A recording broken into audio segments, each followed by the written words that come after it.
The Cornish family have finished the final mile of their Coast to Coast challenge. Mum, Dad and the 5 children, ranging from ages 4 to 12, laced up their walking boots as they embarked on a cross-country hike, which was over 180 miles long. From St Bees in Cumbria to Robin Hood's Bay back in North Yorkshire, the family wanted to walk a mile in someone else's shoes. So we decided as a family we wanted to attempt the Coast to Coast challenge, which is St Bees to Robin Hood's Bay. It's about 192, maybe more miles, and just to take the kids on something that would be a real lifetime adventure. When we saw it all happening when we saw the refugees on television a few years back, we really wanted to do stuff, but because we've got a big family and circumstances, it wasn't a lot for us.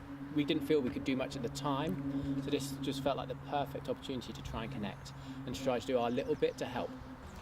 A lot of the things we've been watching on the news recently have got the kids asking a lot of questions, wondering why they have to do that, why they don't do it a different way. And so this really helped us understand a little bit what it's like to be displaced as a family, how we would cope with it, what challenges that they have to face, and what it feels like to just have to keep going no matter how you feel. And I think it's answered a lot of the questions for the children and helped them come a lot closer to understanding what other people go through. It wasn't easy walking through rain, shine and even blisters. Now, the first day is laid out as about 15 miles, and we just broke it down to warm us up because the Lake District is definitely the most intense part of the journey. There's several mountains to do and there are very long days involved. So we broke that down and did a 5, then a 10, and then I think we went straight into a 14 after that, which we'd never done a 14 before. In our practice walks we've gone up to about 12 miles. So we did need to get our walking legs into gear and find our own pace, which was different from everybody else on the walk. They were a bit more leisurely, but we decided that we were going to get through every day. We walked through every lunchtime, we didn't stop for any of that, just so at the end the children could have some proper downtime was the idea. Didn't work out that way.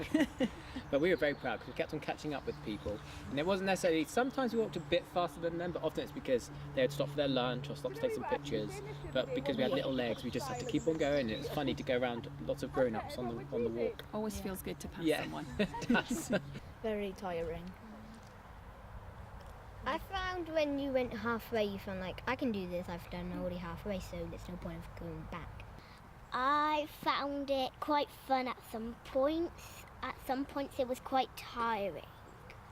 Day four. It was first mountain, and it's really bad weather. Yeah, on Sunday. It's raining. Raining.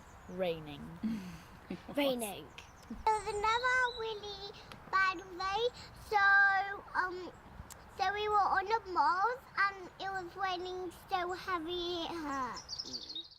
The family had a few helping hands along the way.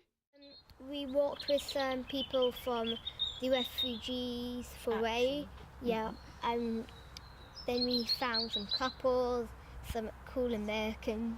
Very cool Americans. Yes, we kept on seeing them. We couldn't have done it without our crew. Peter's parents came along. They were putting the tent up, they were taking the laundry away for us, doing the bits of shopping, and it would have been absolutely impossible to do without them.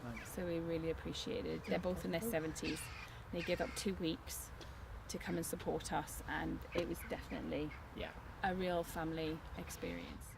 The trek from coast to coast didn't just open up their eyes to new landscapes, but also to new realities. If you just take a little bit of what you have and find a way of multiplying it. So we took a little bit of money we had for our holidays and used it as an opportunity to raise money that we couldn't have found ourselves. It was quite exciting, wasn't it? It was. To be able to do more as a whole family than we could have done as individuals. And we're really excited because that money will be used for refugee families. They can do things that we just take for granted, so whether it be day trips to the beach or go to the park, that type of stuff, but also mental health as well. You know, that's something that there's not a lot of money for, but a lot of these people, you know, have had trauma and stuff, and they need, you know, some help and some support with that type of stuff as well. So we're really excited that it can help those families. They just went out and just walked. But if they can do it, it means everybody else can. And they had more or less things than us. We had food, so we had more energy than them, so we could have done it, probably. And We knew we were safe, they didn't. They were chased by bad people. The family have already raised just over £4,500 for the charity, but with donations still coming in, they're hoping to hit that £5,000 target. But for now, they're putting their feet up, eating ice cream and looking forward to a lie-in. Abby Walker, That's TV.